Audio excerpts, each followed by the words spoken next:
Hey, what is going on, everybody? Welcome back to my video content. It has been way too long since I've done a video. I decided to wait until after 4th of July, right when football is about to kick off, to make my return. And you guys already know, if I'm going to come back, I'm going to talk about my favorite topic in fantasy football, which is year 3 wide receivers to target for your rosters this season. In case we have any first-time listeners of mine, just so you guys know, I love targeting year 3 wide receivers. There's been historical data where wide receivers take that big jump in year 3 as far as their production, as far as them getting the nuances of the NFL down. Ideally, they've been in the scheme for the last 3 years, so they get the terminology down. And this is usually the year when everything clicks. I mean, even though it didn't turn into long-term success for him, remember that year that Nelson Aguilar had a few years back in his year 3 where he blew up and he became fantasy relevant? It's a reason why I like this, is because there could be guys that maybe you're ready to cast away from their first 2 seasons in the league and they finally blow up.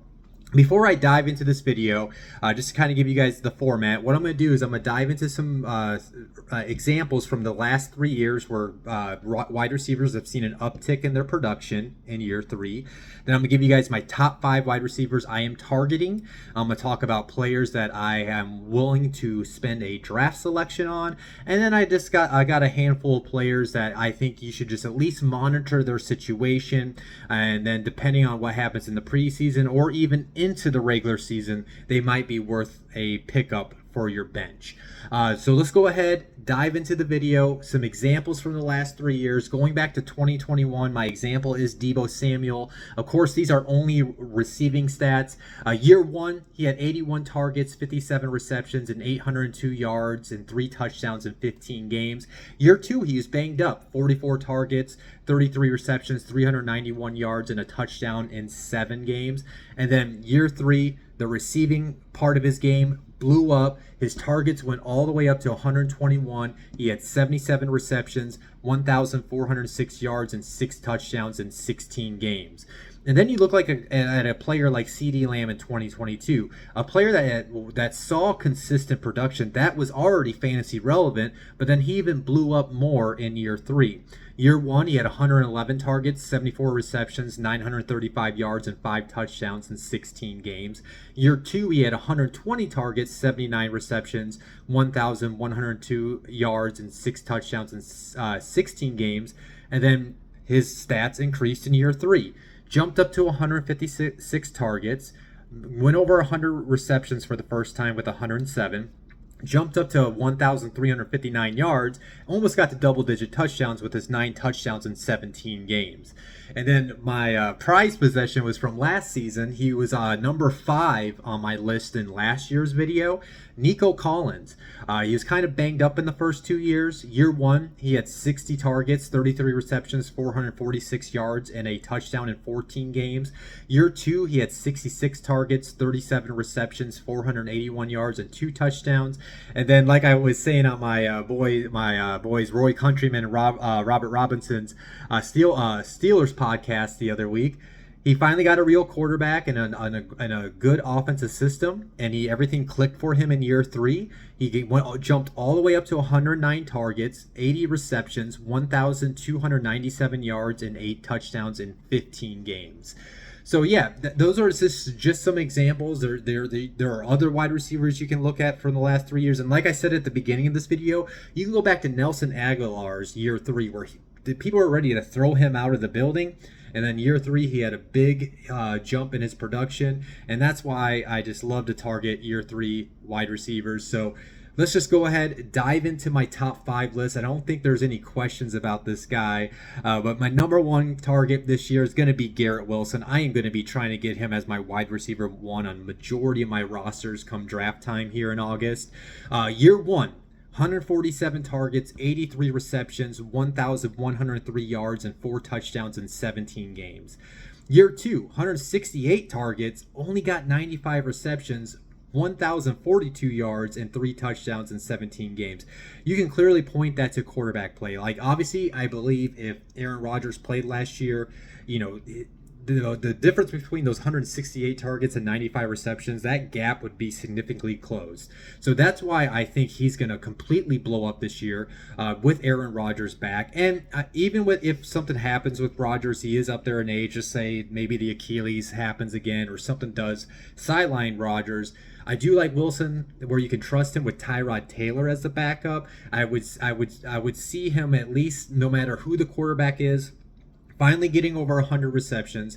I see him getting to 1,300 plus yards, and he should definitely be getting close to double-digit touchdowns this season, especially with A-Rod back in the lineup, and that's why he's easily my number one target.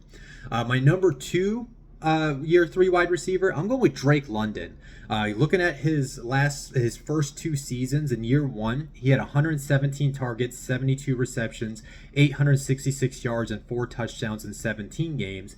Year two, he had 110 targets, 69 receptions, 905 yards, and 2 touchdowns in 16 games. So he should be number one in targets this year. And I honestly, I think, he's got consistently the 110 to 117 targets, but with Arthur Smith's offense, that's more of a run first offense. So I do think Drake's going to see more of a jump in his targets. And then the gap between his receptions and targets, that's going to be closed because he's got Kirk Cousins. That's going to definitely help. But say something does happen to Kirk, he's just like A-Rod coming off that Achilles injury.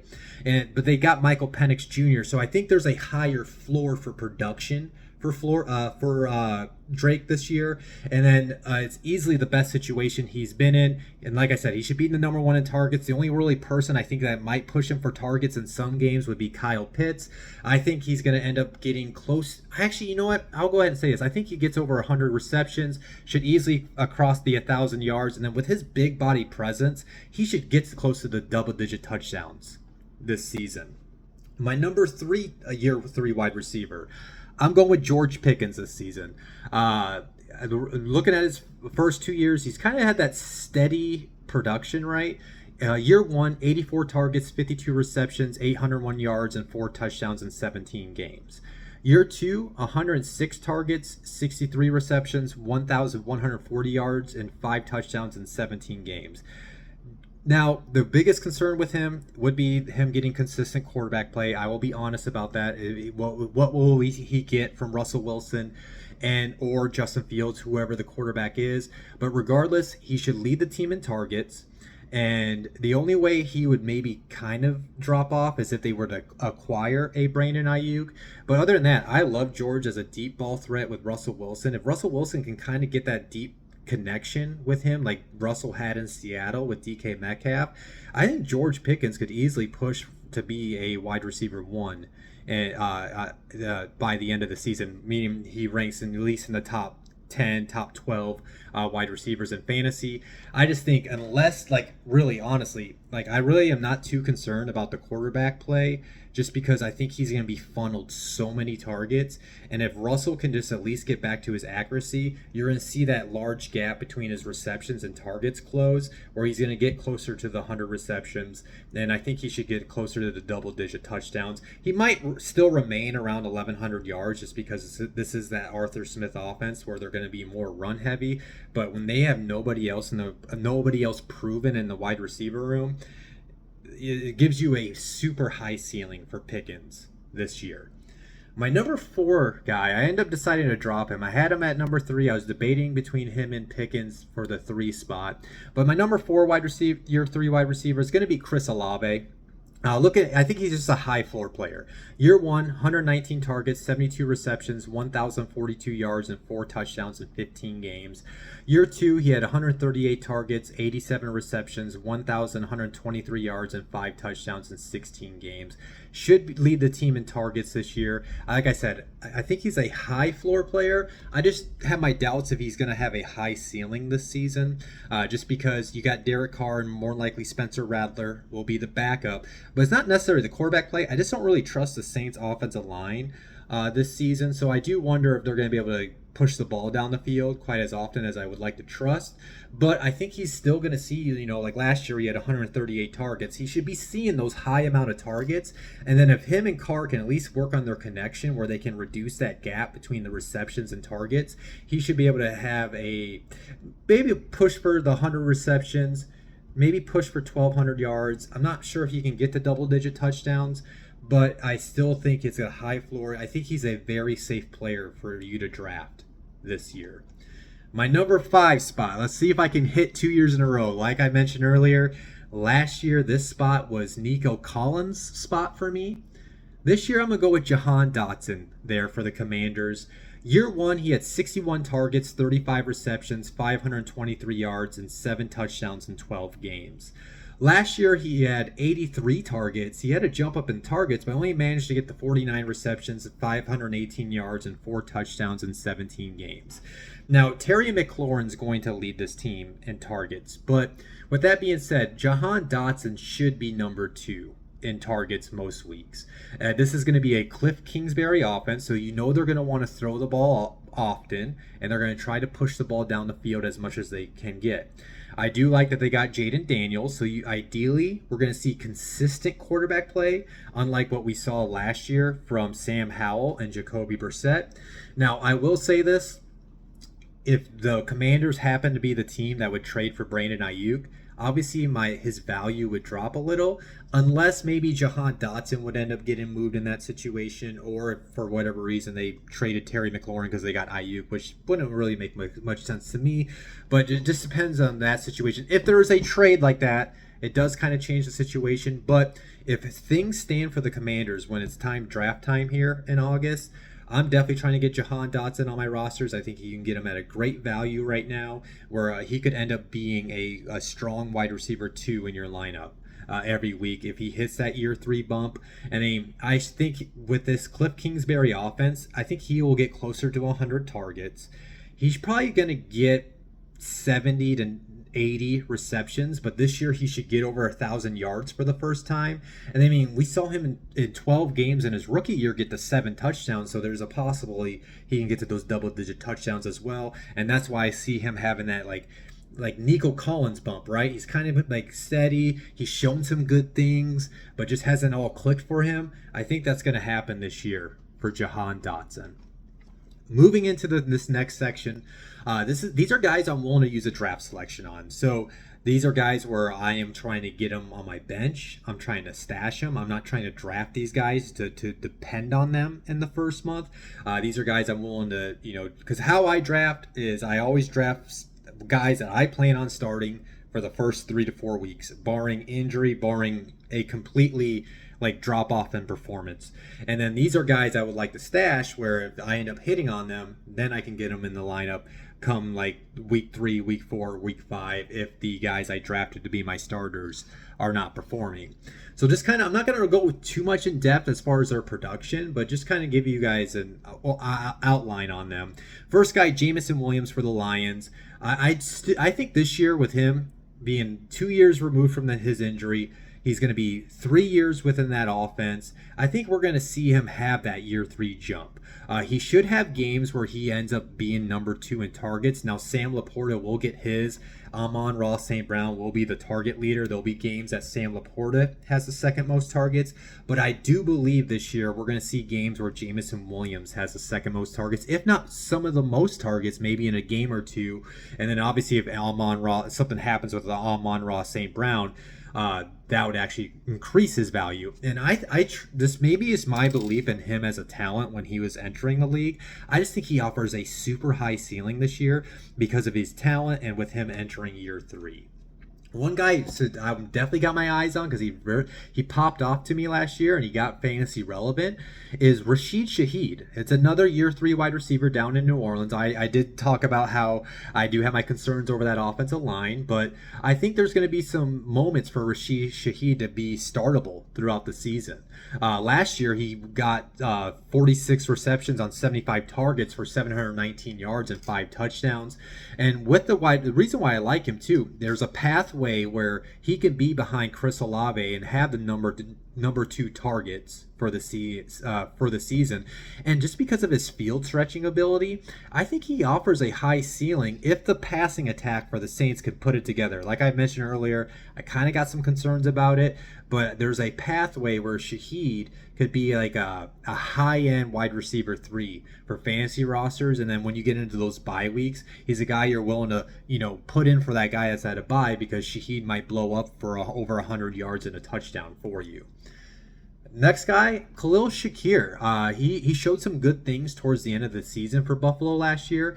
I like him because I play in leagues where you have 3 wide receivers in your starting lineup, and usually I try to get high-end guys for those first 2 slots, and then when I draft my wide receiver 3, I try to find a guy I believe is going to be a PPR machine that's going to be peppered with targets, peppered with easy throws, that can just collect catches and get those get 6 to 8 receptions a game, but he might only get you like 60 yards. But in PPR leagues, those receptions add up, and ideally he gets you a touchdown. And then you like that it's a whole with Stephon Diggs being out of Buffalo. It's open for the taking for who could have number 1 targets. Now, I don't think he's going to lead the team in targets. I just think he's going to have games where he has the most targets for the team. His competition is going to be Keon Coleman, Curtis Samuel, and the tight ends. But I think he's going to have his moments, and I think he has the potential to be a PPR machine in year 3. Now, these next 2 guys, I'm going to lump them together. Christian Watson and Romeo Doubs for the Packers. I like Christian Watson more than Doubs because I'm a believer in his talent. I think he has the talent to end up leading this team in targets by the end of the year.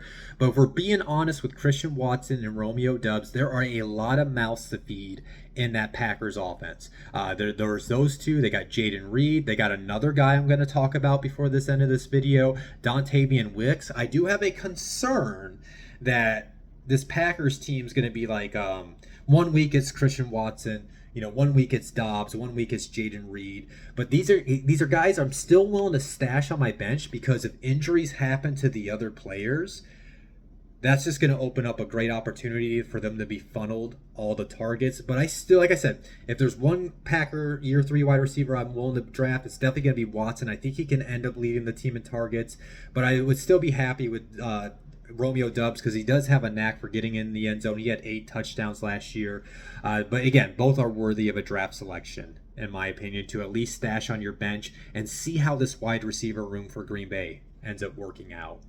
Another name, I'm going with Alec Pierce for the Colts. He's been very consistent over his first 2 years. He's gotten over 500 yards. You want to see more out of him, which I think you're going to see more out of Alec Pierce this year. He's a deep ball wide receiver, and when Richardson got hurt last year for the Colts, that completely eliminated his skill set. Now this year, Anthony Richardson's back. What I also like too, if Anthony Richardson cannot play for the Colts, if he gets hurt again, they got Joe Flacco, who's going to be pushing the ball down the field.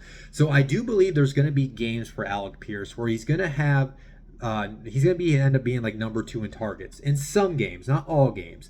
But the concern with him, I'll be honest, plenty of mouths to feed. They got Michael Pittman Jr., they got Josh Downs, they got the rookie Adonai Mitchell, and they do got the tight ends there. But again, this is a guy I'm willing to maybe take in the late double-digit rounds, stash him on my bench, and see how his situation plays out at the beginning of the season for the Colts. My last guy I'm willing to draft, Wan'Dale Robinson. Maybe this is because he did some good things for me last year in fantasy. Towards the end of the year, he kind of just had some games where he was just racking up catches and racking up yards. He had 60 receptions, 525 yards, and a touchdown last year. And the reason why he kind of like Pierce, just willing to stash him on my bench and seeing how this Giants passing attack plays out. I do believe he'll have games where he can get number 2 in targets. He's another guy that I think can be a potential PPR machine for you if that's what you're looking for your roster. But again, he's in a crowded room. They got the rookie Malik Neighbors, who's likely going to lead the team in targets by the end of the year. They also got Darius Slayton, but I saw those trade rumors, so maybe if he gets moved, that opens up things for Wan'Dale Robinson. They got Jalen Hyatt, and they also do got a number of other wide receivers, but I'm just willing to maybe take a chance on him with him entering year 3 and the fact that he did provide me some value on some of my teams towards the end of last year. So yeah, those are guys I'm willing to use a draft selection on. Now let's go ahead and move into the guys I am willing to guys to just pay attention to during the preseason. not only in the preseason, but pay attention to these guys into the season. These are guys that you're not going to really draft at all. These are guys just to kind of flag on your waivers and keep in mind, or these are names just to keep in mind if injuries happen to those teams and the opportunity there is there for them. Just to kind of run over them. My top guy on this list, though, is Jalen Tolbert. He's got the pathway to be number 3 in targets on this team. Obviously, it's going to be CeeDee Lamb. They got Brandon Cooks. I think his main competition to be number 3 in targets by the end of the year is going to be Jake Ferguson, the tight end. Now, obviously, his value would increase if CeeDee Lamb or Brandon Cooks were to be out of the lineup because of an injury. Also, pay attention. CeeDee Lamb is right now in a contract situation, so we'll have to see how that situation plays out. Now, I do believe Dallas is going to end up paying him. I don't see them trading him because of his contract deal, but let's just say CeeDee, he probably won't hold out because it costs money, but they can do like a hold in, like, hey, my hamstring hurts, I can't practice today. If that's going on during the preseason, what that's going to allow for Jalen Tolbert, he's going to get those significant snaps and reps during practice with Dak Prescott to develop that chemistry ahead of the season and getting acclimated within the season. And I'm going to go ahead and say this. He's on the borderline for me where he could be a draftable player come draft time by mid to late August, depending on the preseason, what we're getting out of him. Is there hype around him? It's just a guy that I would definitely be paying attention to in Dallas in August. Next guy, a former first round pick. This could be like a Nelson Aguilar type of situation if he just wasn't in the wide receiver room that he's in right now in Tennessee. Treylon Burks, former first-round pick. I listed him on there just because he is a former first-round pick, and he could be like Nelson Aguilar, who was a number 1 pick and didn't do anything in his first 2 years and blew up in year 3.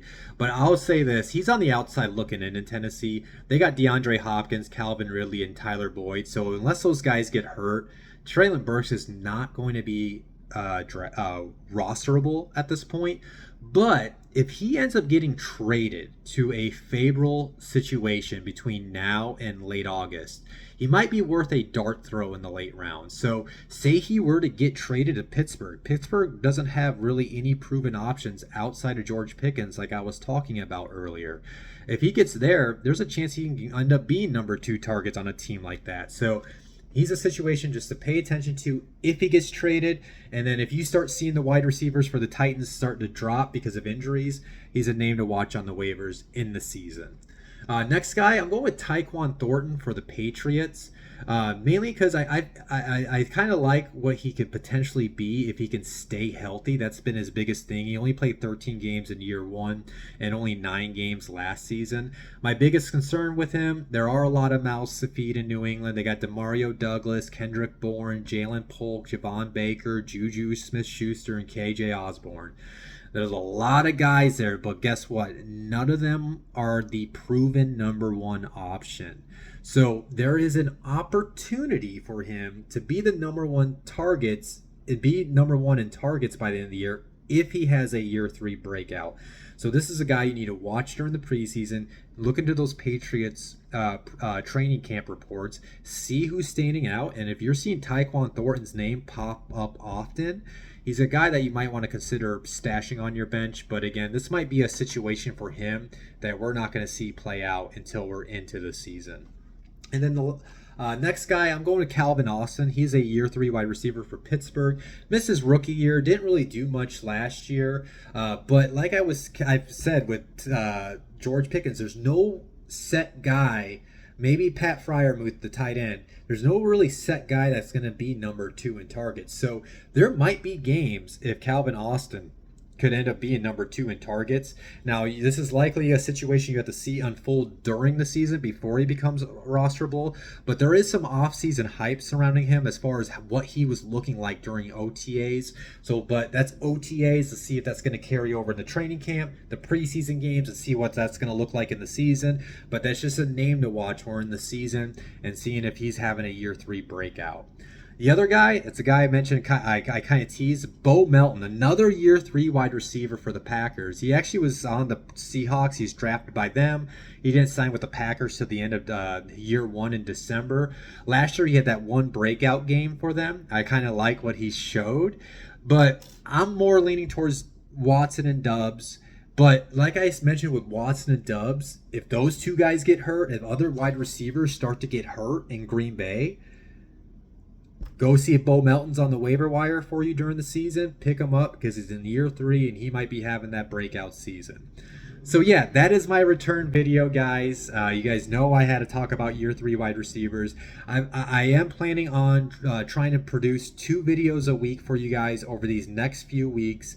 I'm not sure what I'm going to be doing for my next video. It should be coming out at some point this weekend. I might be doing sleepers. I'm open to suggestions. Get into the comments, the DMs, if you guys want to see something from me over these next few weeks. I'm not going to do any like tier lists, no rankings until in August before the drafts. When I get back from my buddy's wedding in the first weekend of August, that's when I'll be doing that. Other than that, hit the like button, subscribe to my channels, and yeah, hope you guys enjoy your day. It's amazing to be back. I'm glad I got back for you guys. Peace out.